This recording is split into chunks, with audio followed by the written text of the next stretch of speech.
Bom dia, senhoras e senhores. Hoje é sexta-feira. Olha só, sexta-feira. Vamos lá. Visão de mercado da tarde, gestão de patrimônio. Sexta-feira, dia 18.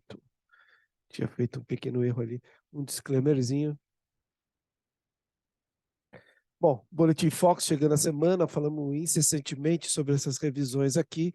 Saiu uma notícia importante para inflação, para medir a temperatura da inflação, que foi o IGP, o IGPM, o IGP-10, perdão, que veio abaixo, né, veio com uma deflação pelo 4 meses consecutivos.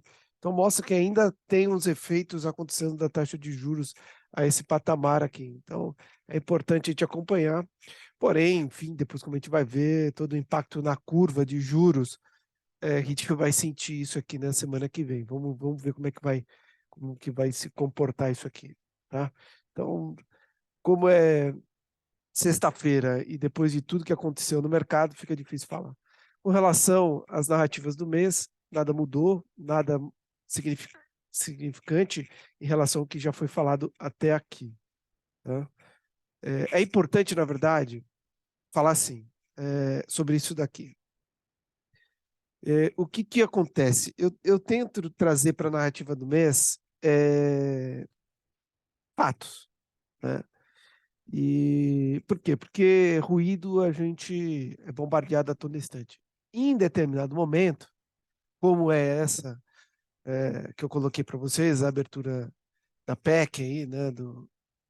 Já tem vários nomes para essa PEC, PEC da Kamikaze, PEC da Boa Sorte, enfim, dessa PEC de transição, é, ela gerou um grande ruído no mercado, né? Quando que é fato? O fato é quando a gente saber que vai ser aprovado. Então, assim, eu fui contaminado, e isso é uma coisa que acontece com frequência, então é importante dizer, claro, para vocês, que eu trouxe para vocês um ruído. Isso aqui é um ruído. É um baita de um ruído, é um baita de um ruído. Mas que começou em 200, aí já tem gente falando que vai ser 80. Então, assim, quando você não sabe o que é, você fica no ruído, você corre o risco de perder o rumo, né? E as narrativas do mês me mostraram isso para mim, sabe? Tudo isso aqui que eu trago para vocês é o que aconteceu, são fatos. Agora isso aqui foi um grande ruído e esse ruído está me atrapalhando e ontem foi um dia que a gente vai discutir um pouco mais. Bom, zona do euro a gente conversou, né? Licença de construção americana veio acima do esperado, bom, mostrando que o setor está bem aquecido. Construção de novas casas também veio acima do esperado. Pedido iniciais por seguro-desemprego, né, veio ligeiramente abaixo do esperado, né? Então, assim, mostrando que ainda tem bastante gente trabalhando, pouca gente pedindo seguro-desemprego. De certa forma, isso é coisa boa. Porque, afinal de contas, a gente sabe, né? Empresas techs como Twitter, como Facebook, têm feito demissões pesadas. A gente olha aqui para o núcleo de vendas da Inglaterra, dados de hoje, né, veio abaixo do esperado, uma retração. Núcleo de vendas do varejo veio ligeiramente melhor do que o esperado, mas ainda no campo negativo. Então, sim, aqui vendas do varejo mensal veio ligeiramente melhor do que o esperado, tá? E aí depois a gente fica sabendo de mais informações ao longo do dia e trago para vocês a segunda. Bora lá, sobre os índices, né? Aqui o índice americano tentando não fechar a semana no negativo, perto de um topo anterior. Aqui já está no negativo, aqui está tentando fechar no negativo e aqui está no negativo, né? Quando a gente diz que haveria, tem que haver uma certa harmonia de comportamento em todos os índices, a gente viu, né? Todos repicaram, todos subiram, né, das suas mínimas e tal, só que uns subiram mais do que o outro, né? E tá me fugindo a palavra que eu já disse aqui, mas enfim, o fato é que temos que esperar hoje para ver se a gente tem uma alta e a gente não encerra essa pernada de alta, né, embora precisasse ser uma alta mais consistente, porque está muito próximo de regiões onde o vendedor atua constantemente. E eu conversando com alguns participantes desse mercado, ainda há uma expectativa de que haverá um ajuste nos preços americanos em função da alta elevação da taxa de juros. Então, é importante olhar isso, tá? Não ficar tão otimista, né? Há alguma coisa assim como o que acontece, por exemplo, no Nikkei, que é tipicamente um bloqueio de avanço, né? Aqui já não é um bloqueio de avanço. Aqui, ó, eles estão. A Europa está indo para cima. A Europa está sentindo que o clima está recuperando. Tá? Então, é importante olhar que a gente vê um momento no mercado europeu bem eufórico, né? VIX abaixo de 25 e o petróleo, né, completamente fora daquilo das minhas expectativas, mas ainda bem, realizando, né? Talvez tentando testar aí ou perder o fundo. Vamos ver o dia de hoje, tá? Mostrando uma sinalização de que a pressão sobre petróleo e, portanto, sobre preços, portanto, sobre inflação, pode ser menor do que muitos estão pensando e, portanto, isso pode estar contaminando de uma maneira geral o fluxo de caixa dos ativos. Os bonds americanos seguem forte por enquanto. Ó, isso aqui, 10 anos deixou um pavio aqui, né? 5 anos também e o 2 anos já negativo. Isso não é muito bom, tá? Não é bom. Não é interessante ver esse tipo de coisa acontecer. Olha o ouro aqui. O ouro está, né, numa região muito testada, né? Topo aqui, né? Fundo aqui, testando. Um bloqueio de avanço, claro, vamos ver, mas nada sobe em linha reta, assim como nada cai em linha reta, né? Olha as altinhas. Será que é uma nova queda? Para a gente ver, a gente precisa ver topos e fundos crescentes, né? Para a gente poder entender que acabou a queda. Minério de ferro teve uma alta surpreendente, testando essa região aqui. Agora, será que ele vai ter fôlego para superar? Vamos ver, né? Mas uma alta surpreendente, testando aqui os limites, né? 3 semanas de alta, de recuperação, depois de ter atingido um ponto aqui crucial para a queda, da queda, né?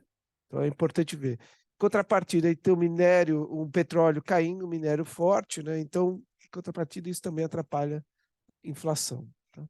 Os principais índices da Bolsa Asiáticas em queda. Deixa eu ver se eu não estou tomando Pelé disso aí. Não, tá certo mesmo. Em queda. Tirando aqui Nikkei e Coreia. Não, perdão. Coreia é a única que ficou positiva, né? Aqui a gente tem toda a Europa no campo positivo, os futuros americanos no campo positivo.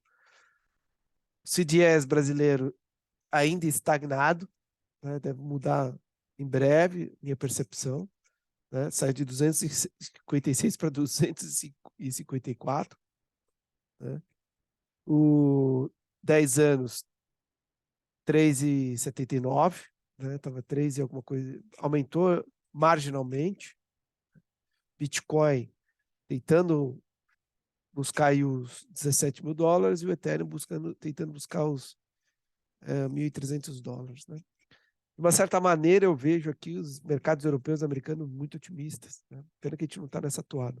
E aqui, novembro, estamos aqui, 5,5 negativo, mais um dia de queda, foi um dia extremamente volátil, a gente vai ver logo menos.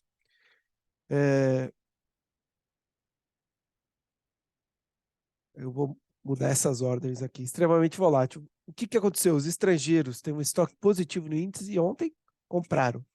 Os nacionais têm um estoque negativo e ontem venderam, né? Praticamente no 0 a 0. Né? Aqui no dólar, os estrangeiros têm um estoque praticamente comprado e ontem aumentaram esse estoque. E os nacionais têm um estoque vendido e ontem diminuíram um pouco essa posição do dólar. E aí o que eu falo, né? Olha só. Suporte, um falso rompimento, suporte. Foi um suporte? Essa é a minha pergunta. Né? Um volume relativamente grande, né? E tá aí, né? Reagiu. Eu, particularmente, como eu falei do ruído, eu reagi muito mal a PEC, né? E acabei desmontando posições que eu tinha montado nessa região. E isso geram perdas. Né? Então, de certa maneira, o mercado deu, tecnicamente falando, uma sinalização de que aí pode ser um suporte. Aí ontem à noite veio história de caminhoneiro, etc. A gente precisa entender qual é de fato a adesão e o impacto disso, porque hoje é sexta-feira, tem o final de semana aí, né? Então, assim, vamos ver o que vai acontecer de fato, né? E a gente já viu que não é bom greve de caminhoneiro. Porém, vamos ver até onde é o fôlego dessa turma. Tá? E aí a gente está tendo uma semana, um dia, né, que está fechando acima desse suporte aqui, por enquanto, né? Vamos ver o dia de hoje. Importante olhar para isso, tá? Esse repique no volume alto. E o dólar, a mesma coisa. Olha onde o dólar, né? A gente falou que ele poderia vir aqui por 5.500. Ele abriu aí, passou o dia inteiro caindo, né? Recuperou no ponto final aqui. Assim como os juros, né? Deixou aqui um gap, mas também já mostrando queda desde o início do dia, né? E a gente teve um dia complicado aqui, porque abriu em queda, né? Que vocês estão vendo o Ibovespa, né? E aqui eu estou olhando o futuro. Ele abriu em queda e aí depois ficou brigando aqui, brigando na baixa, né? Perto do suporte aqui. E aí no final do dia ele decidiu subir. No final do dia. Né? Então foi um dia bem tenso ontem, bem tenso ontem para saber o que ele ia fazer. Tá? Petro-Vale 0,07 positivo, variação dos demais negativa, o agregado 0,51. Né? Variação, no final das contas, a gente viu que ficou sobre, a volatilidade aumentando e a abertura do DI segue o jogo, a volatilidade também segue aumentando acima das médias. Bom, os maiores altas, maiores baixas, né? VEG surpreendendo aí, BBDC 4. Da alta da semana, do mês e do ano, eu mudei aqui para a gente poder ver, né? Então, olha só, no mês, a queda do imobiliário, né? Devolveu tudo e mais um pouco que tinha recuperado no ano, né? Uma queda muito forte. Não é à toa, né? Não é à toa. BTC aliviando marginalmente. Aqui o estoque de quem está comprado, quais ativos estão comprados, quais ativos estão vendidos, né? Ativos ligados aí a juros, comércio, né? Varejo. Né? Mas aqui, né? Olha, ontem subiu mais um pouco, né? Então, assim, não é à toa que o mercado imobiliário também explodiu, apanhou bastante, né? Então, seguimos aí com uma deterioração forte na inflação implícita. E isso impacta diretamente na política monetária. Então, assim, minha recomendação, tentar filtrar definitivamente os ruídos, e ontem eu não consegui filtrar e trouxe para vocês um ruído grande, tá? Então, peço desculpas, foi um aprendizado. E a partir disso, desejo para vocês um bom mercado no dia de hoje. Desejo para vocês um bom final de semana. Qualquer sugestão, por favor, deixar no vídeo ou deixar aqui nos contatos, manda para a gente que será muito bem acolhido. Obrigado e até breve. Bom final de semana.